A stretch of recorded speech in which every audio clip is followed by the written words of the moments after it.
Siapapun meninggal punya dosa, teman-teman sekalian, hati-hati.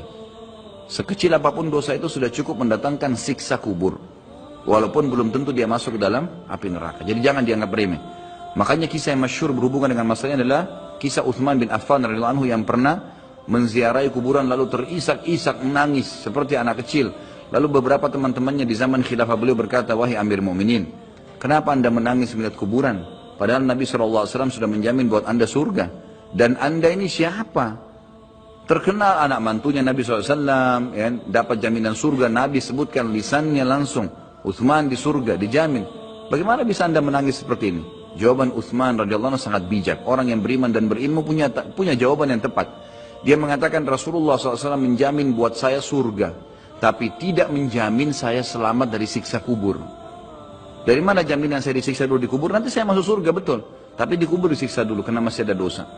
Maka pemahaman yang dikeluarkan oleh para ulama tentang tadi saya bilang, dosa itu sekecil apapun sudah cukup untuk membuat adanya siksaan, gitu kan? Itu karena pernyataan Utsman bin Affan yang menyebutkan statement tadi, gitu kan? Jadi kita harus memahami poin ini, teman-teman sekalian. Makanya jangan pernah tunda minta maaf sama orang. Jangan pernah tunda mengembalikan haknya orang lain. Jangan pernah menganggap remeh dosa-dosa kecil. Tidak boleh sama sekali. Karena kita akan lihat nanti, salah satu penyebab azab kubur adalah tidak cebok pada saat kencing. Masalah kecil yang dianggap kecil oleh orang, gitu kan? Banyak orang anggap remeh.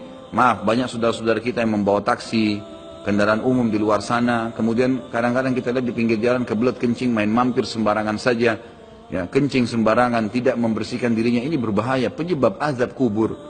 Kata ulama, kalau kencing saja itu sudah menjadi penyebab, bagaimana dengan buang air besar? Bagaimana dengan orang junub tidak mandi? Bagaimana dengan hal-hal yang lebih besar lagi, gitu kan? Karena memahami hukum-hukum syari seperti ini, kalau hal yang kecil saja dilarang, berarti hal yang besar lebih pantas untuk dilarang. Kalau hal kecil saja mendatangkan azab, berarti hal yang lebih besar lebih pantas mendatangkan azab. Jadi harus hati-hati, gitu kan? Kalau amal ibadah kecil kita kerjakan sudah besar pahalanya, bagaimana dengan amal yang wajib misalnya, atau amal yang besar yang kita kerjakan? Kalau umrah fadilahnya besar, berarti haji lebih besar. Kalau sholat sunnah besar, tahajud, maka sholat 5 waktu lebih besar pahalanya, dan seterusnya. Jadi poin-poin ini dalam mukaddimah kita harus difahamin baik-baik, gitu kan? Terutama yang terakhir saya ucapkan tadi, hati-hati teman-teman sekalian. Saya juga tahu diri saya pasti punya salah, tapi saya mengajak diri saya dan jemaah sekalian untuk beristighfar kepada Allah, bertaubat. Jangan tunda pengembalian haknya orang lain, meminta maaf kalau punya kesalahan. Jangan tunda-tunda, jangan bilang nanti Idul Fitri baru saya minta maaf. Nggak ada perintah dalam agama seperti itu. Sebelum pejamkan mata nanti malam minta maaf semua. Dan orang cerdas adalah orang yang tidak menyiapkan musuh pada hari kiamat. Hati-hati. Jangan siapkan musuh siapapun dia. Maka harus ini, ya, kembalikan semua hak-hak orang, minta maaf. Kalau pernah mengambil barang orang yang tidak jelas, kembalikan. Kalau tidak, sedekahkan sejumlah itu. Semua selesaikan. Jangan ada masalah. Ya, jangan pernah ada masalah, jangan siapkan musuh. Imam Bukhari rahimahullah pernah berhenti berburu hanya karena meleset anak panahnya kena pagar tetangganya, gitu kan?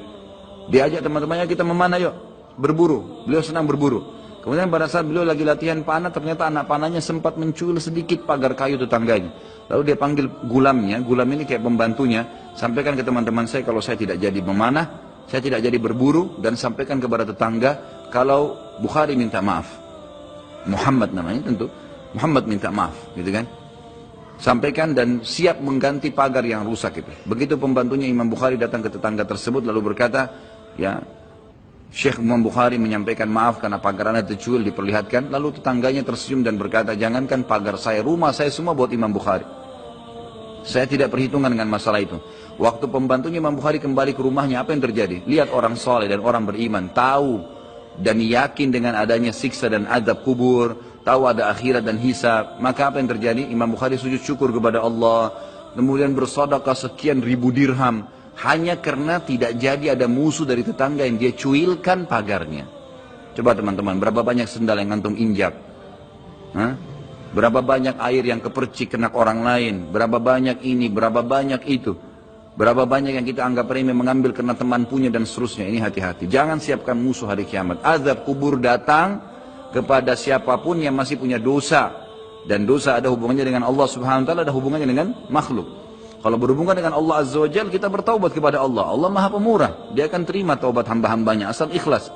Tapi dengan makhluk nggak bisa. Mencuri, menggunjing, memfitnah, ya, mengambil, memakan, ya, merusak namanya orang lain, ini nggak boleh. Ini harus selain tobat kepada Allah, meminta maaf kepada orangnya. Nah ini tidak boleh ditunda ini. Nggak ada gengsi di sini.